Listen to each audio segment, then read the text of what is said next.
ముఖ్యమంత్రి గారు చాలా ఉత్సాహం చూపించినట్టుగా కనిపిస్తూ ఉన్నది. రాష్ట్ర హోంశాఖ మంత్రిగా ఉండి ఒక దిక్కు బండి సంజయ్ కొడుకు బండి భగీరథ్ ఒక మైనర్ అమ్మాయిని మోసం చేసిన దాని మీద పేట్ బషీర్బాగ్ పిఎస్లో 8 తారీఖు రోజు సాయంత్రం 6 గంటలకు పిటిషన్ ఇచ్చడానికి పోతే రాత్రి 12 అయినా ఎఫ్ఐఆర్ నమోదు చేయకుండా తాత్సారం చేసిన అంశం మీద ముఖ్యమంత్రి గారు దృష్టి పెట్టకుండా ప్రధానమంత్రి పర్యటన మీదే పూర్తిగా దృష్టి పెట్టిండు. ఈ రాష్ట్రంలోని పోలీస్ యంత్రాంగం పూర్తిగా దాని మీదే దృష్టి పెట్టింది. ప్రధానమంత్రి పర్యటనకు వస్తే బీఆర్ఎస్ పార్టీ కానీ బీఆర్ఎస్ విద్యార్థి విభాగం కానీ ఎక్కడ బంధుకు పిలుపునియలేదు.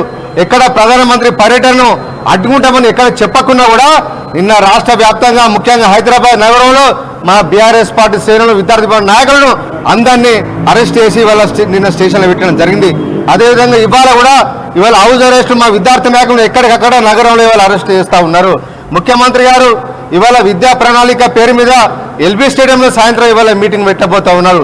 ప్రభుత్వం వచ్చి అధికారంలోకి వచ్చి 2.5 సంవత్సరాలైనా ఇప్పటి వరకు ఈ రాష్ట్రంలో విద్యా ప్రణాళిక లేకుండా ఇవాళ చివరి దశలో ప్రభుత్వం కాలం అయిపోయిన తర్వాత ఇవాళ ప్రణాళికల పేరు ఇవాళ సదస్సు నిర్వహిస్తూ ఉన్నారు. దానికి కూడా మేము బంధు పిలుపు లేకున్నా కూడా ఇవాళ మా విద్యార్థి నాయకులు అందరినీ ఇవాళ హైదరాబాద్ సిటీ మొత్తంలో ఇవాళ హౌస్ అరెస్ట్ చేసి చాలా మంది పోలీస్ స్టేషన్లు తీసుకెళ్లి ఇవాళ పోలీస్ స్టేషన్లు పెట్టారు. ఇవాళ నాకు కూడా నా ఎంబడి ఇవాళ పోలీసు వాళ్ళు పెట్టారు. ఎందుకింత భయం అని చెప్పి ఇవాళ ముఖ్యమంత్రి గారిని ఇవాళ మేము ప్రశ్నిస్తూ ఉన్నాం. శాంతి భద్రత ముఖ్యమంత్రి గారికి ప్రేమ లేదు. మైనర్ అమ్మాయిని ఒక కేంద్ర హోంశాఖ మంత్రి కుమారుడు ఇవాళ ఇబ్బంది పెట్టిననే దాని మీద వాళ్ళు పిటిషన్ ఇచ్చినా కూడా ఇప్పటి వరకు కూడా అతను అరెస్ట్ చేయకపోవడం దానికి అంతర్యం ఏంటంటే ఈ రాష్ట్రంలో కాంగ్రెస్ బీజేపీ రెండు కలిసిపోతున్నాయంటానికి ఈ యొక్క నిర్లక్ష్యమే వారిని అరెస్ట్ చేయకుండా ఉండడాన్ని ఇవాళ ఒకటే కలిసిపోతున్నటానికి ఇదే నిదర్శనంగా ఇవాళ మేము భావిస్తూ ఉన్నాం. ప్రధానమంత్రి గారు నిన్న మేము డిమాండ్ చేసినాం బీఆర్ఎస్పీకి వెళ్ళి ఇవాళ ఒక మైనర్ అమ్మాయిని మోసం చేసిన బండి సంజయ్ ఆ అమ్మాయిని కుటుంబ సభ్యులను బెదిరించడం కాబట్టి అతన్ని మంత్రి పదవి నుంచి బర్తరఫ్ చేయాలని చెప్పి నిన్న అదే డిమాండ్తో నిన్న మేము డీజీపీ ఆఫీస్ కాడ ధర్నా ఇస్తే ఏ భారతీయ జనతా పార్టీ నాయకుడు కానీ ప్రధానమంత్రి వారు కూడా ఎవరో అంశాన్ని ఇవాళ స్పందించలేదు. ఒక మైనర్ అమ్మాయి జీవితానికి విలువ లేదన్నట్టుగా ఇవాళ భారతీయ జనతా పార్టీ నాయకులు ఇవాళ వివరించడానికి ఇవాళ మేము తీవ్రంగా ఖండిస్తూ ఉన్నాం.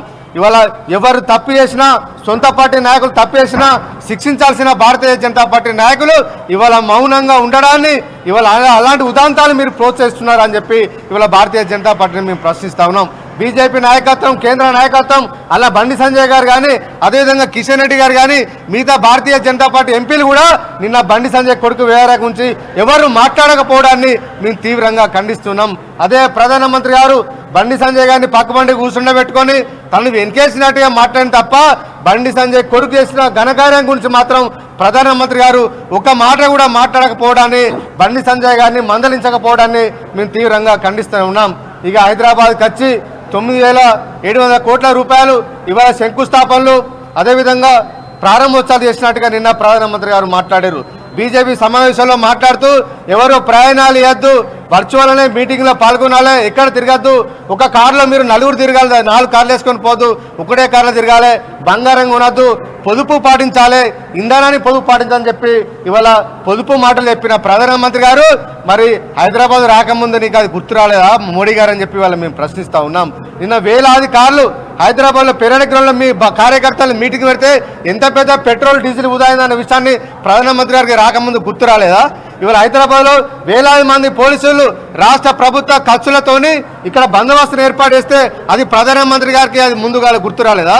అదేవిధంగా ఢిల్లీకి వెళ్ళి స్పెషల్ ఫ్లైట్ తీసుకొని వచ్చి ఇక్కడ బేగంపేట ఎయిర్పోర్ట్లో దిగిన ప్రధానమంత్రి గారికి ఇంధనం వేస్ట్ చేయాలనే ఆలోచన నిన్న ప్రధానమంత్రి గారికి గుర్తు రాలేదా?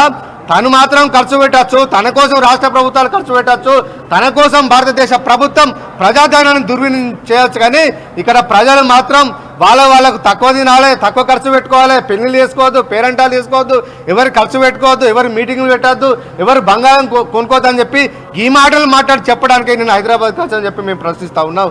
నిజంగా నీకంతా పొదుపు పాటించిన ఆలోచన ఉంటే నిన్న 9,000 కోట్ల రూపాయలు ఇవాళ శంకుస్థాపనలు అవి చేసే క్రమంలో కూడా ఢిల్లీలో ఉండి వేయాల్సింది, అదే హైదరాబాద్కి చేయాల్సిన అవసరం ఉంది. ఢిల్లీలో ఎయిర్పోర్ట్లో లేకపోతే ఢిల్లీలో ప్రధానమంత్రి కార్యాలయం ఉండి అప్పుడే వర్చువల్గా చేస్తే ఇంత పెద్ద ప్రజాధనం దుర్వినియోగం కాకుండా ప్రభుత్వానికి కూడా ఆదాయ పరిస్థితి ఉండేది కదా.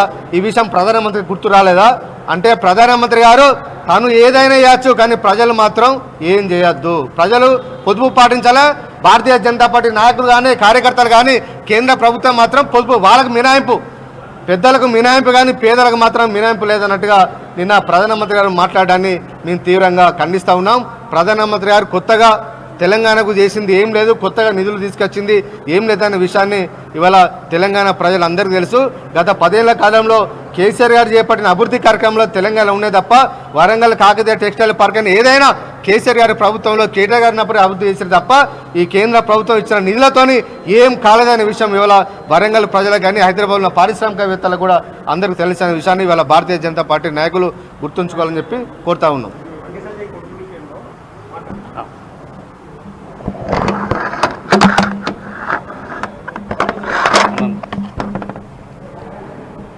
మీడియా మిత్రులందరికీ నమస్కారం. నిన్న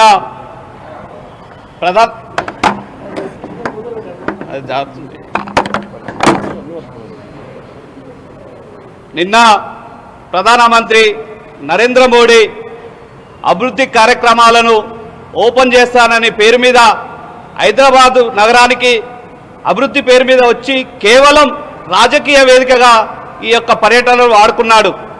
ఒకవైపు వర్చువల్గా అభివృద్ధి కార్యక్రమాలు ఓపెన్ చేసిండు, కానీ మేమేమంటామంటే ఆ వర్చువల్ ఓపెన్ను ఢిల్లీ కేంద్రంలో నీ యొక్క కార్యాలయంలో ఉండి కూడా ఓపెన్ చేయొచ్చు కదా అని మేము ప్రశ్నిస్తున్నాం. కానీ హైదరాబాద్ నగరానికి తెలంగాణకు వచ్చి నువ్వు చెప్పేది ఏంది, ఈ వృధా చేయొద్దు, ఈ పెట్రోల్ కొరత ఉంది, డీజిల్ కొరత ఉంది, బంగారం సంవత్సరం దాకా కొనొద్దని చెప్పి పొదుపు సూత్రాలను పాటించిన నరేంద్ర మోడీ నువ్వు ప్రత్యేక విమానం వేసుకొని వచ్చి ఇక్కడ మొత్తం వందలాది వాహనాలతోని వేలాది జనాలను తీసుకొచ్చి ఇక్కడ వృధా ఖర్చు చేసింది నువ్వని మేము ప్రశ్నిస్తున్నాం. అదేవిధంగా తెలంగాణ రాష్ట్రానికి వచ్చి తెలంగాణ ప్రాంతంలో ఎంతో పోరాటం చేసే తెలంగాణ ప్రాంతంలో కేవలం ఒక రాజకీయ ఎజెండాతోని ఇద్దరు ఆంధ్రప్రదేశ్ నాయకులకు సంబంధించిన నివాసాలకు వెళ్ళి ఒక రాజకీయమైన దాన్ని వేదికగా వాడుకున్నావు తప్పించి ఈ తెలంగాణ రాష్ట్రానికి నువ్వు చేసింది ఏం లేదని చెప్తున్నాం. ఎందుకంటే తెలంగాణ ప్రజలకు ఏం చేస్తాను, తెలంగాణ ప్రజలకు ఏమి అభివృద్ధి కార్యక్రమాలు ఇస్తాను, వీరి బావు కోసం ఏం చేస్తానని ఒక్క మాట కూడా చెప్పకుండా ఇద్దరు ఆంధ్రప్రదేశ్ సంబంధించిన నాయకుల ఇళ్లకు పోయి ఈ యొక్క రాష్ట్రంలో ఏ విధంగా అధికారం రావాలి, ఈ కుట్రలు ఎట్లా చేయాలి, మళ్ళీ తెలంగాణ రాష్ట్రాన్ని ఏ విధంగా వెనుకకు తీసుకుపోయే విధంగా చేయాలని చెప్పి ఒక కుట్ర చేశారు తప్పించి ఈ యొక్క పర్యటనలో ఏం లేదు. ఈరోజు నీకు అంత చిత్తశుద్ధి ఉంటే బీజేపీ నాయకులను కూడా మేము అడుగుతున్నాము, తెలంగాణ రాష్ట్రానికి సంబంధించిన సీనియర్ బీజేపీ నాయకుల ఇళ్లకు ఎందుకు నువ్వు పోలేదు? వాళ్ళు ఎవరన్నా నీ పార్టీ కోసం చిత్తశుద్ధి పనిచేసిన వాళ్ళు నీకు కనిపించలేదా? కేవలం చంద్రబాబు నాయుడు పవన్ కళ్యాణ్ ఇంటికే పోయినావంటే ఒక రాజకీయ కుట్రతో ఉన్నది. అదేవిధంగా నిన్న ఈ రోజు ముఖ్యమంత్రి మాట్లాడుతుంటే చూస్తున్నాం, భగీరథ మీద బండి సంజయ్ కొడుకు యొక్క భగీరథ కేసును ఏం చేసిర్రు, మీరు ఎందుకు చర్య తీసుకోలేదని తెలియనట్టు ఒక ముఖ్యమంత్రి రేవంత్ రెడ్డి నటిస్తున్నాడు. గత వారం రోజుల నుండి ఈ కేసు విషయం నడుస్తుంటే బాధితులు 5 గంటలు పోలీస్ స్టేషన్లో ఉండి వారు కేసు పెట్టాలని నిర్ణయిస్తుంటే ముఖ్యమంత్రికి సమాచారం తెలియకపోవడం అనేది చాలా విడ్డూరం. నీ ఇంటెలిజెన్స్ నిఘా వర్గాలు ఏ విధంగా ఫెయిల్యూర్ అయినాయని మేము అడుగుతున్నాం. కాబట్టి ఇదంతా కుట్రలో భాగంగానే బీజేపీ కాంగ్రెస్ ఒక్కటయ్యి ఈరోజు తెలంగాణ రాష్ట్రాన్ని మొత్తం కూడా దివాలా తీసే విధంగా చేస్తున్నాయని, కాబట్టి తెలంగాణ ప్రజలందరూ కూడా మీరు చేస్తున్న యొక్క కుట్రలను, మీరు చేస్తున్న యొక్క రాజకీయ ఎత్తుగడలను గమనిస్తున్నారు. రాబోయే రోజుల్లో తప్పకుండా ఈ 2 జాతీయ పార్టీలకు తగిన బుద్ధి చెప్తారని హెచ్చరిస్తున్నాం.